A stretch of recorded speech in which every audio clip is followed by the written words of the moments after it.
Halo, assalamualaikum warahmatullahi wabarakatuh, teman-teman. Kembali lagi di channel Ikals dan di kali ini di produk tips ya teman-teman.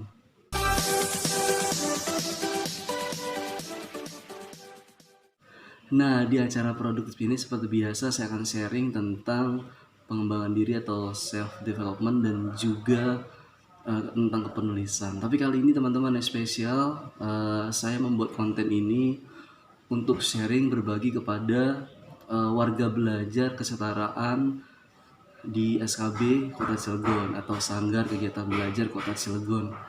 Karena saya sebagai tutor keterampilan dan salah satu keterampilan itu yang ingin saya share kepada warga belajar ataupun teman-teman semua khususnya yang nonton di channel ini itu tentang public speaking.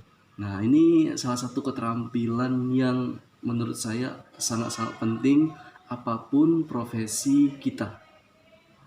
Nah, public speaking itu apa sih?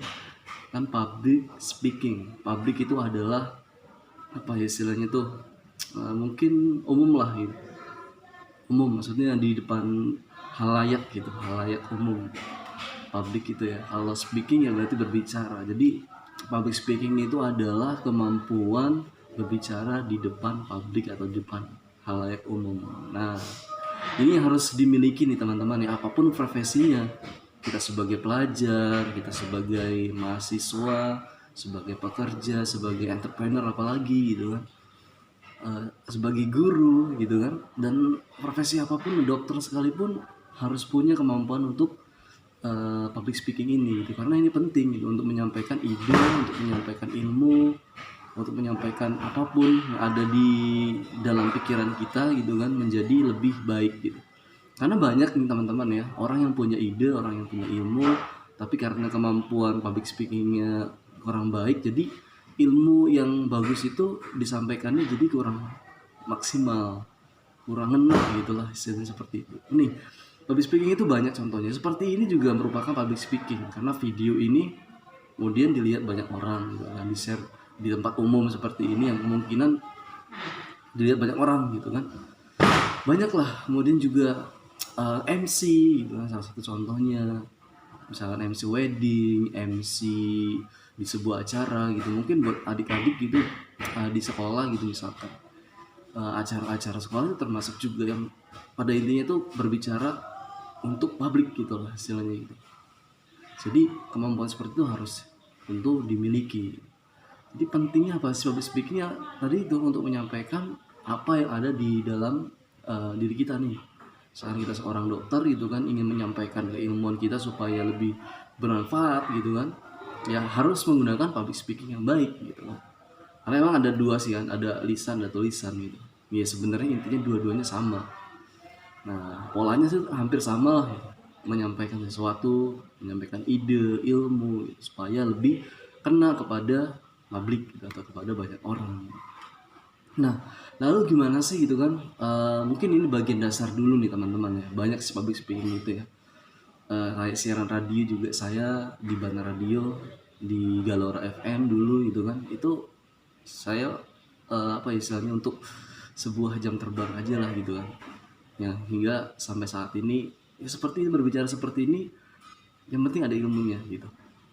Nggak bener-bener nggak nyatet dulu apa dulu gitu, ya udah saya sampaikan aja yang saya tahu itu pengalaman dari saya. Nah, ada beberapa trik nih teman-teman ya, sebagai dasar nih, sebagai awalan supaya kita tuh istilahnya nanti bisa menjadi public speaker yang bagus, yang istilahnya yang baik lah gitu. Ya bukan berarti saya juga sudah baik ya, saya juga masih belajar, cuman ini berdasarkan dari pengalaman yang sudah saya dapatkan tadi itu dari organisasi dulu dari sekolah gitu kan, OSIS, ekskul yang lainnya, hingga ke radio jadi guru juga gitu. Itu jam-jam terbang yang sudah saya miliki gitu saat ini, terus melatihnya gitu. Nah, gimana caranya menjadi public speaker yang baik gitu? Yang pertama yang harus teman-teman miliki adalah keberanian. Harus berani. Ya dong, berani untuk tampil. Kalau misalkan emang ruangnya, mediumnya itu adalah sebuah video seperti ini, ya berani istilahnya menatap seperti ini gitu ya. Berani tampil gitu ya.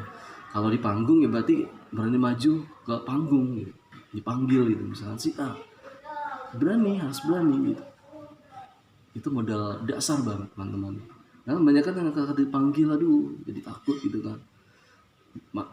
Bahkan itu kan dari banyaknya eksekutif di dunia, saya pernah baca salah satu buku, saya lupa nama judul bukunya, itu katanya lebih baik mati dibandingkan harus berbicara di depan banyak orang. Itu banyak lah orang berprinsip seperti itu gitu. Makanya harus berani dulu pertama.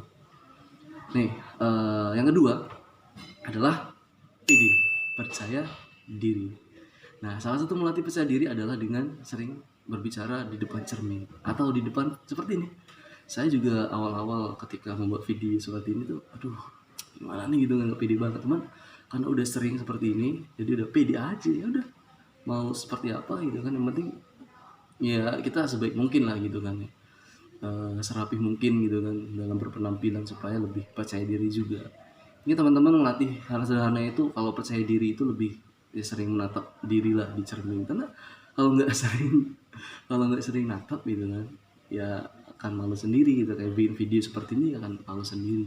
Dilatih lah terus, karena orang kalau kita sudah berani misalkan di panggung itu kadang-kadang kalau nggak percaya diri tatapannya akan ke bawah terus gitu, atau menatap yang nggak bisa menatap publik gitu, penonton yang melihat kita gitu, orang-orang yang lihat kita, jadi nggak berani gitu kalau kita nggak pede. Tapi kalau udah pede dari ujung sampai ke ujung gitu, ujung kanan ke ujung kiri gitu, kita tatap semua gitu, karena kita sudah percaya diri. Jadi latih terus kepercayaan diri teman-teman dengan banyaknya jam terbang. Kemudian setelah berani harus punya ilmunya yang mau disampaikan, ataupun ide yang mau disampaikan harus matang, harus sudah terkonsep dengan baik. Kalau perlu bikin catatan lah, catatan poin-poin gitu. Kadang-kadang kalau presentasi kan ada ya, kalau presentasi itu bagus juga teman-teman ya, poin-poin gitu. Minimal itu tuh biar nggak jauh-jauh, ataupun biar kita nggak lupa nih 3 poin misalkan gitu yang kita sampaikan. Biasanya sih saya ataupun mungkin juga ini pengalaman dari orang hebat juga sih ya, saya sering sharing gitu 3 poin gitu, tetap ngomong gitu, dibikin 3 poin penting gitu, itu bisa lebih enak aja gitu, di orang-orang pun lebih gampang mengingatnya, nggak kebanyakan nggak sedikit juga gitu. Jadi kuasai ilmunya teman-teman, itu penting ya. Masa sudah berani di panggung gitu kan, sudah percaya diri tapi kita nggak tahu apa yang mau disampaikan, itu kan nggak lucu. Nah setelah itu juga penting juga nih teman-teman ya, kemampuan yang selanjutnya adalah kemampuan untuk menguasai audiens. Nah makanya itu riset dulu teman-teman, audiens kita anak-anak kah gitu kan misalkan, berarti seperti apa nih anak-anak. Kalau berbicara di anak-anak teman-teman harus jujur ya, jangan sampai ya ngebohongin gitu. Kita akan ketahuan loh kalau di depan anak-anak kalau kita nggak suka mereka gitu, ketulus gitu. Kalau emang suka ya suka gitu, itu anak-anak sih sifatnya. Kalau orang dewasa seperti apa gitu, kita harus belajar itu biar kita menguasai, biar kita tuh menguasai panggungnya gitu, kalau kita udah tahu gitu. Jadi kemampuan untuk menguasai audiens, menguasai panggung lainnya gitu, lebih enak, lebih rileks, santai gitu, itu yang penting lah. Jadi itu sih sekilas teman-teman ya, mungkin sebagai dasar awalan gitu. Jadi harus berani, percaya diri, kuasai ilmunya, kuasai audiens dan panggung, itu teman-teman ya. Nah tugas nih buat teman-teman yang di SKB, di paket B terutama, teman-teman silakan bikin video berdurasi, nggak usah panjang-panjang, maksimal 2 menit lah gitu. Perkenalan diri aja seperti ini, perkenalan diri, nama seperti nama, alamat gitu kan. Kemudian alasan teman-teman, ataupun cerita lah gitu teman-teman kenapa sih kok mau ngambil kesetaraan gitu kan. Silakan itu teman-teman bikin videonya sekilas aja 1 menit, nggak masalah. Saya pengen tahu aja gitu. Sama nah itu tugas pertama gitu, bikin video gitu, video berdurasi pendek lah gitu untuk perkenalan aja. Yang kedua, coba teman-teman bikin tulisan rangkuman apa yang sudah saya sampaikan dari awal sampai akhir ini. Oke teman-teman ya, itu dulu mungkin untuk kelas public speaking pertama di produk tips ini juga gitu kan. Mudah-mudahan ini bisa bermanfaat buat teman-teman, bukan cuma di SKB Cilegon aja tapi buat teman-teman semuanya, karena ini videonya umum gitu kan, untuk siapapun yang belajar. Seperti saya juga lagi belajar teman-teman. Karena public speaking itu jadi motivasi untuk terus membaca gitu, untuk mencari ilmu, menggali pengetahuan-pengetahuan yang baru, karena kita dituntut itu kan ya, update terus. Apalagi seorang guru misalkan punya radio ataupun yang sering berbicara di depan, tuh harus update dong ilmunya kan, karena yang layak di depan itu adalah orang-orang yang sering membaca, sering mau belajar gitu. Itu yang penting ya. Gitu aja teman-teman, nanti kita akan ketemu di selanjutnya gitu, segmen selanjutnya berkaitan dengan kelas public speaking. Terima kasih. Wassalamualaikum warahmatullahi wabarakatuh. Tetap stay tune di channel Leo Ika.